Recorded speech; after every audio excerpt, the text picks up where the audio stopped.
Hi, this is Megan, and I had a question from Michelle about, well, my kid or kids is showing some signs of dysregulation that I listed in an earlier post. So what now? Which is kind of a hard question in that it depends on their age, it depends on what's going on, and all of that stuff. But I thought it'd be easier to just do a short video on that instead of writing it all out, which would probably take me forever. So anyway, it's kind of a good news, bad news situation. The good news is that kids are going to look to their parents to be their emotional regulators. So what that means is if the parent is very anxious right now, very scared, very upset, worried, which certainly is understandable right now, that may reflect on the kid's behavior.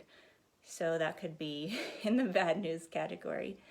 But the good news is the more you're able to regulate your own behavior, your own emotions, the more that's going to help the kids do that for themselves. So there are a bunch of little activities and tips, tricks, little games and things you can play with kids that will help them to regulate their emotional system. So I'm trying to recruit an actual live child to to help me demonstrate some of those. So I will hopefully do that either later today or tomorrow once I can wrangle one. I'm sure you all who know me know which one. The one who likes to be dramatic and active. So anyway, I will see if I can get her to demonstrate some of those things. And also just to point out that everybody is struggling right now. So if you feel like you're the only one, or your kid's behavior is off the chart and other people's are not, that's not the case. I mean, I have this in my house on a daily basis that I'm dealing with, and certainly not always dealing with it well, because we're all under pressure right now. We're all trying to work from home. So yeah, it's challenging. So know that it's challenging. So anyway, when kids are having these behaviors, the younger the kid is, kind of the easier they are to help regulate, because they're still very attached to you, very bonded to you, very looking to you to show them that it's okay. So the more, but this goes all the way up into teenagers as well. So the more you can keep a regular schedule, which I know right now is very difficult to do, but the more you can keep a regular schedule, the more that helps them feel safe and secure in their day-to-day activities. So trying to get up at relatively the same time, trying to go to bed at relatively the same time, keeping the same nighttime routine that you would have during school. And if you don't have one, now is the time to set that up, because it's going to be really hard for them to regulate their feelings, their emotions, what's going on for them when the world's very uncertain, if they don't have some regularity in their life. So like I said, going to bed at the same time, trying to eat meals at, roughly the same time, having some predictability. So even you can write out a schedule for them, or have them make their own schedule if they're older, what they want to do at certain times of day, and then trying to stick to that as much as you can, although I know it's hard. And also trying to keep the same activities from day to day. So the more dysregulated the kids are, the more their behavior is kind of like off the wall, the more regular routines you want to have, the more regular things they can expect. And that can really help. So with that said, also knowing that when they're having behaviors like tantrums and, if they're younger, having toilet accidents, and that they weren't previously having sleeping problems, you want to create as much calm in their life as possible. So one good thing to do, that's something that we recommend a lot in yoga practice, is called abhyanga. And that's normally a self-massage, but it's really good to do with kids. So if you have something like sesame oil, not the cooking one, but the massage oil, or even coconut oil or some other type of bodily oil that's safe to use for the body. If you can eat it, generally it's safe for the body. Trying to give them a little massage on their back with some oils, or on the bottoms of their feet, their hands. They love this, and it's very, very calming. Another thing to keep in mind is that although these behaviors can be really frustrating and annoying and aggravating to us as adults, they're actually a good sign, because they're showing you that something's wrong, and that something they need a little help with something. So instead of seeing them as a problem, like, oh, my kid has these problem behaviors, they need, therapy, they need medication, they need whatever. Instead of seeing that as a problem, see it more as they're sending you a message. So trying to figure out what that message is, and then what is the best course of action to do with it. So if they are super dysregulated in kind of a really hyped up state, you want to do things that bring that down. So the things that bring that down are, like I said, you can do like a little oil massage, or even if you don't have oil, just like rubbing their feet before bed or rubbing their back. Spending some quiet time with them, reading, or doing a puzzle or playing a game.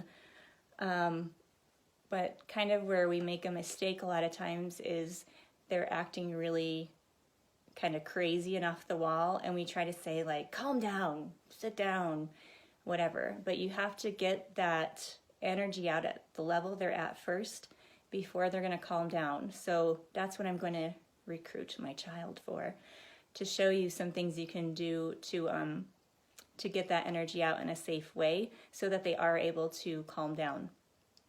On the other hand, if you have a child who's completely now withdrawn with what's going on, doesn't want to go outside, doesn't want to do anything, doesn't want to move, you need to bring that energy back up. But again, you need to start where they are.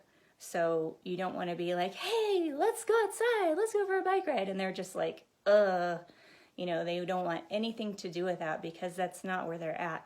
So you have to start where they are. So doing something quiet first with them. So maybe just like seeing if they want you to lay with them or talk to them for a little while, or if it's a girl, they really like their hair brushed or braided, or something that's very soothing, so they start to feel safe, and then slowly start to build that into, what can I do to get them a little bit more active? Can I have them, if they like to help in the kitchen with baking, can I have them, recruit something that they like to make, and have them help with that? So those are just some general kind of guidelines, and I can get a little bit more into that if you have a specific question. But when to know if you really need to seek out a doctor, a therapist, or someone in that department, is if the behaviors or whatever is happening is kind of beyond your ability to help them. If you're feeling completely overwhelmed and helpless, like you can't do anything for them, then you may want to seek out a professional to give you some advice and some counseling. Also, if you're finding it very hard to know how to connect with them, there are a lot of things you can do that I can share with you to do that, depending on what they like, what they don't like, whatever. So trying to spend at least 10 minutes a day doing something that they want to do. I know sometimes it's very not fun for us. But let them choose the activity and have that be part of your routine, that every day at a certain time, preferably, but it can be any time, that's their special time with you. The more kids you have, the more important that is. So, because they just feel kind of lost in the fray. So you can call it your alone time with them, you can call it your special time with them, you can call it whatever you want. You don't have to call it anything to them. But if you give it that label, they know that's their time, that they get to do something with just you.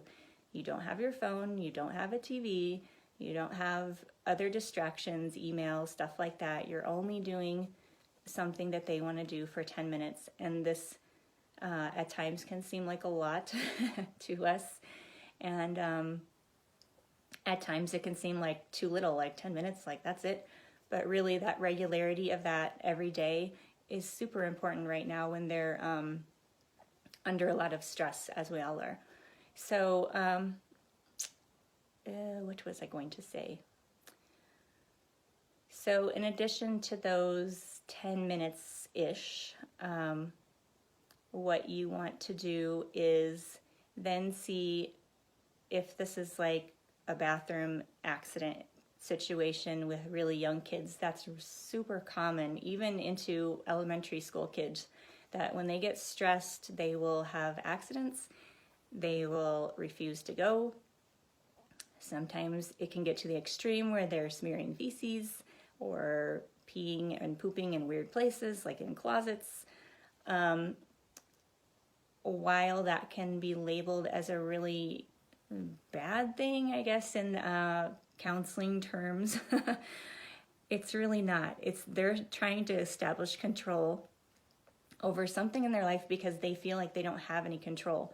So the more things you can give them control over in their life, the more that behavior will start to fall away. So letting them pick what's for dinner certain nights a week, letting them help choose, just making the menu, letting them choose what time you're going to do a certain thing, as long, giving them a parameter, like if there's a certain time you have to work within, and letting them, choose what they're going to wear. Right now, who cares? Like, you're barely leaving the house, right? So if they want to wear pajamas all day, they can wear pajamas all day. If they want to make a fort in their room, they can make a fort in their room. So the more choices you can give them to have a little bit of control over their daily activities, the better that will be for them, the better that will be for you. In the long run, maybe not in the short run. So I think that's roughly about it. I hope that's helpful. If you have specific questions about things you can do with them, like I said, I'm going to make another video of actual things you can do. And I'm working a lot on an anxiety program for adults that has been researched for like 12 years, is extremely effective. So you can always reach out to me about that too, or if you have other questions that are more relating to yourself and not your kids, you can either post them in the group or send them to me privately. So I hope that helps for now. Know that everybody in this group came into the group for a reason. So if you need some support, please let me know. Be well. Bye-bye.